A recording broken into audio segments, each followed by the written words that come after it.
Assalamualaikum warahmatullahi wabarakatuh. Selamat siang Bapak Ibu semuanya. Izinkan saya memperkenalkan diri dengan pantun Ketaman bunga di pagi hari. Bunga mekar indah berseri. Perkenalkan, saya Muhammad Farel Anasfi, senang berbagi ilmu dengan penuh hati. Nah, saya akan mempresentasikan tour guide Samarinda dan Balikpapan. Dan ini adalah moto saya untuk presentasi kali ini. Moto saya adalah menuntun Anda menjelajahi keindahan dan mengungkapkan cerita di setiap langkah. Nah, kira-kira mengapa Samarinda dan Balikpapan menarik untuk dikunjungi?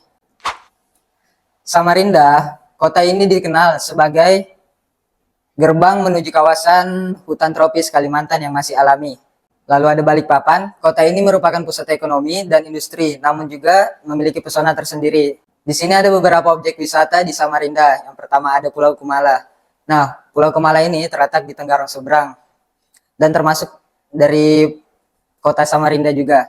Dan yang kedua adalah Museum Samarinda. Di Museum Samarinda terdapat artefak-artefak, prasasti kuno, dan kerajinan suku Dayak yang telah diabadikan. Dan terakhir ada Kebun Raya Unmul Samarinda. Kebun Raya Unmul Samarinda biasa sering dipakai mahasiswa untuk penelitian dan lain sebagainya. Lalu ada objek wisata dari Balikpapan. Yang pertama ada Pantai Lamaru. Yang kedua ada Monumen Perjuangan Rakyat. Monumen Perjuangan Rakyat adalah berupa patung dari suku Dayak pada tahun 1983. Yang terakhir adalah Bukit Bangkirai. Di dalam Bukit Bangkirai terdapat bukit yang indah dan spot-spot foto untuk para ibu bapak sekalian untuk mengabadikan momen. Lalu ada akomodasi. Akomodasi itu apa sih? Akomodasi itu seperti tempat peristirahatan untuk bapak ibu sekalian jika terasa capek, penat, atau lain sebagainya. Dan apa saja akomodasi yang ada di Samarinda Balikpapan. Di sini saya memiliki contoh. Yang pertama Hotel Pasifik Balikpapan, yang kedua ada Pristine Hotel. Lalu ada kuliner khas Samarinda, yang pertama adalah pisang gapit. Kenapa pisang gapit? Karena pisang ini digapit lalu dibakar dengan ditaburi kuah bumbu santan untuk pisang tersebut. Lalu yang kedua ada nasi bekepor, nasi yang ditampuri dengan bumbu-bumbu, lalu ditambahi topping dengan telur, ayam, tempe, sayur, dan lain sebagainya. Dan yang terakhir adalah amplang. Kenapa amplang? Karena amplang ini merupakan makanan khas Kalimantan, terutama di Samarinda dan Balikpapan. Lalu ada kuliner khas Balikpapan. Yang pertama adalah kepiting kenari. Yang kedua adalah peye kepiting. Yang ketiga adalah abon kepiting. Kenapa komposisinya kepiting? Karena Balikpapan dikenal sebagai ekonomi tropis atau pantai, dikenal sebagai daerah pantai. Saya memiliki beberapa tipe bus. Apa saja tipe-tipe bus untuk perjalanan jauh? Yang pertama adalah small bus, yang kedua adalah medium bus, yang ketiga adalah big bus. Di sini ada tipe bus dan kecepatan bus. Yang pertama adalah small bus, bisa disebut juga bus kecil. Kecepatan rata-rata mulai dari 80 sampai 100 km per jam. Mesin lebih kecil, cocok untuk rute pendek. Nah, yang kedua ada medium bus. Bus sedang, kecepatan rata-rata 90 sampai 110 km per jam. Mesin lebih kuat, biasa digunakan untuk rute menengah atau rute antar kota. Yang terakhir adalah big bus atau bus besar. Kecepatan rata-rata 80 sampai 100 km per jam. Mesin sangat kuat, tetapi kecepatannya dibatasi dengan keamanan demi kenyamanan penumpangnya. Lalu ada biaya dan paket tour. Untuk bus kecil 150.000 seat small, yang kedua ada medium bus 250.000 seat small, yang ketiga ada 350.000 seat big untuk big bus.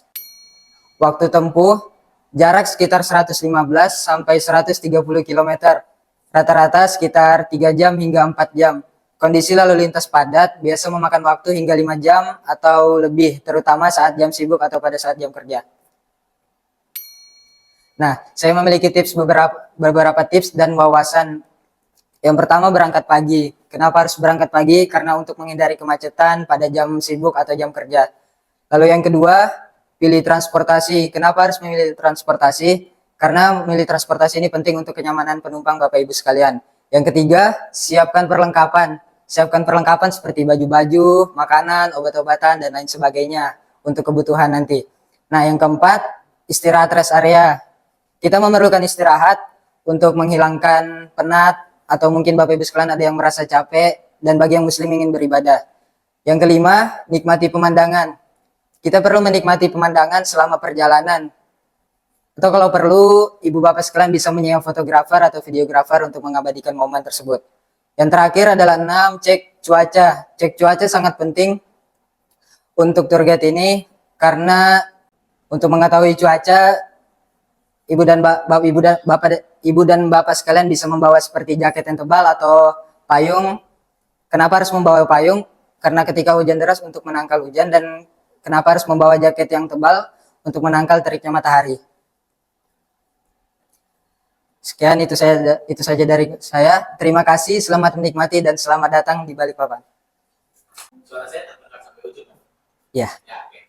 Farel kan? Maksudnya Farel. Ya. Nah, ini bagus nih, tadi kayak harusnya kenalan dulu gitu. Oke. Next. Mengapa Samarinda dan Balikpapan menarik untuk dikunjungi? Oke, next. Nah, rekan ini kan guiding ya. Guiding itu artinya memandu kan ya? Iya. Nah, kota ini dikenal sebagai gerbang menuju kawasan hutan tropis di Kalimantan, tropis Kalimantan yang masih alami. Ya. Nah, harusnya itu lebih menekankan kenapa Samarinda gitu, jelasin di Samarinda ini ada hal yang penting apa, highlightnya apa gitu. Nah, jadi kayak jangan menjelaskan kota ini dikenal sebagai gerbang menuju kawasan hutan tropis. Jadi anggap kami di sini sebagai wisatawan. Jadi kayak selamat datang Bapak Ibu semua di Samarinda. Bapak Ibu ada yang udah pernah pergi ke Samarinda sebelumnya? Di sini ada jembatan yang terkenal banget di Samarinda. Ada yang tahu nama jembatannya apa? Maka objek wisatanya ini saya bahas. Objek wisata ini dari semua objek wisata di Samarinda atau di Balikpapan, ada nggak yang Farel pernah kunjungin? Pantai Lamaru. Oke, cukup satu aja. Jadi Farel itu menjelaskan waktu Farel berlibur di sana, apa sih yang ada di pantai Lamaru itu? Kayak mungkin pasirnya putih, airnya yang air dan ombaknya bagus gitu. Entah mungkin di sana banyak restoran seafood yang enak gitu kan, kuliner seafood. Jadi nggak perlu banyak-banyak itu monumen perjuangan rakyat, bukit Bangkirai. itu tadi kalau nggak dijelaskan percuma. Jadi better satu tapi jelaskan, karena kami sebagai wisatawan itu pengen kayak oh iya diberi gambaran gitu, oh iya nanti cobain kan dari rekomendasi dari guide Farel gitu, cobain itu bahasanya. Terus lebih ke apa ya, jangan tegak, lihat saja relax.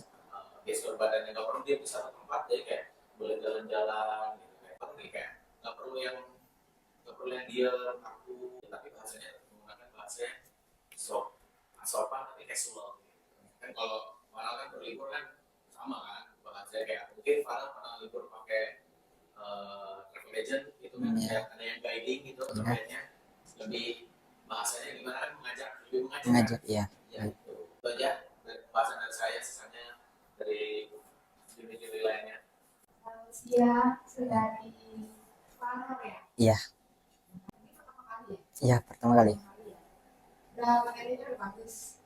Tapi perlu diperbaiki lagi sesuai sarannya itu, kita harus membawa lampu nih, seolah-olah Mas Farel ini lagi bawa lampu nih. Misalnya tadi kita mau ke mana? Ke Pantai Lamaru.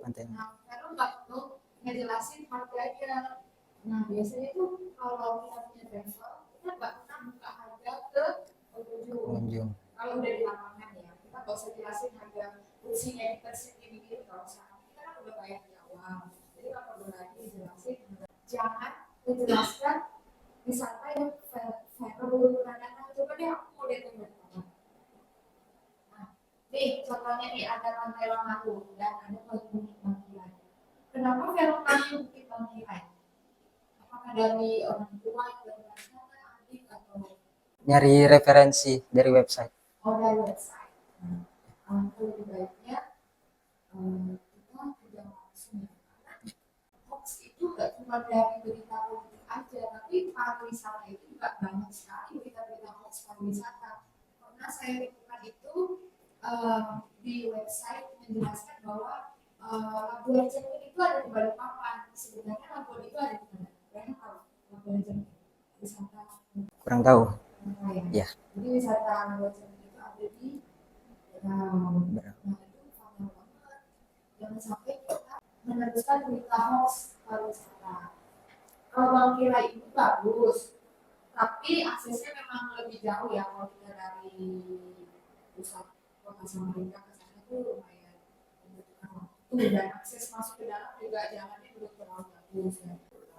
Farel, ya. Kelas 11. Posisi kita sebagai pemandu ya. Iya. Kita seolah-olah wisatawan.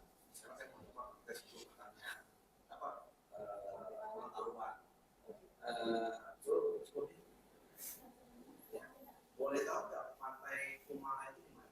Di sekitar Tenggarong daerah seberangnya. Pulau Kumah. Pulau Pulau. Pulau. Salah. Nah, itu kan. Boleh tahu nggak? Nanti kan kami akan nginap di hotel 2 ini ya di Balikpapan ya. Ya. Kira-kira hotel Pasifik Balikpapan itu di daerah mana? Kira-kira di mana? Di jalan apa? Gitu. Untuk hotelnya saya sama juga nyari referensi dari website, tapi yang saya baca hotel itu berdekatan dengan tol dari arah Balikpapan. Berdekatan dengan tol juga. Untuk bintangnya kurang tahu juga. Oke, lanjut lagi, next. Kuliner. Nah, itu kamu nyebutnya nasi bekepor. Iya. Ini nasi bekepor ini khas mana sih? Khas Samarinda. Oh, Samarinda. Kalau boleh tahu, apakah dari etnis Dayak, suku khas Dayak, atau kuliner khas Baja, atau khas apa? Oke, mungkin cukup dari saya. Etnis, maka udah coba. Baik. Ya, mau ini kan pertama kali ya. Iya. Jadi saya ingin